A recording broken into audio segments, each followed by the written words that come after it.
made an 11th-hour demand to curtail the authority of the Fed to respond to economic crises, potentially leaving the Fed with less authority than it had even prior to the pandemic.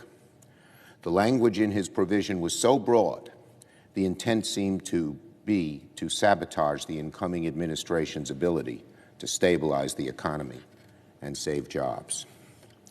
That was completely unacceptable to Democrats. But late last night, the logjam was broken. Senator Toomey accepted my compromise to remove the dangerous, similar to language in his bill that was overly broad. We sent the senator far more limited language around 8 p.m. last night, and it was accepted a few hours later with a few technical changes. As a result, the Federal Reserve will retain its tools and authority in the event of a true emergency.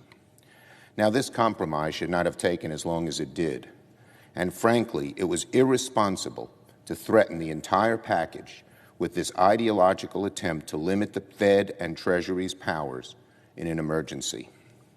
But I'm very glad that our Republican colleagues relented and accepted our offer. The Toomey legislation was the last significant stumbling block to a bipartisan agreement moving forward. Solving our disagreement over the Fed's authority was a key to unlocking the rest of the bill and putting us on a path to final legislation. Now that we've solved that disagreement, we can close in on a final agreement, finish drafting legislation, and move it through both chambers of Congress, hopefully as soon as tonight. As we speak, the legislative text is being finalized. The time has come to move forward and reach a conclusion. The legislation that's coming together will put money in the pockets of everyday people and extend many of the benefits that we included the CARES Act, a bill I was proud to negotiate with Secretary Mnuchin. I will be the first to admit that while this short-term deal is necessary to meet the urgent and growing needs that so many people are facing immediately going into the winter, this bill is not sufficient. It is necessary. It is not sufficient.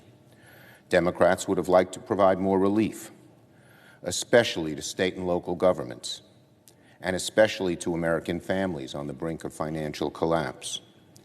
The survival checks in this bill are a good start, but there was bipartisan support for $1,200 checks. So let me be clear about one thing. This bill will not be the final word on congressional COVID relief. When this chamber gavels back in 2021, we must pick up immediately where we left off.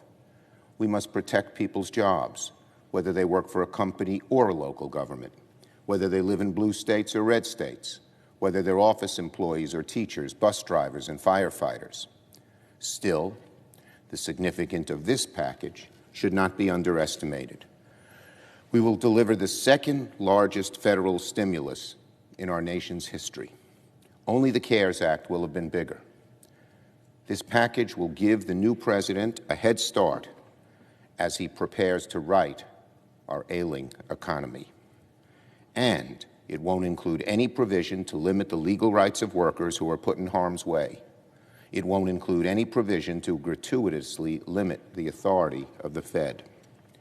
On many issues where Republicans once refused to grant an inch, we were also able to make meaningful steps forward.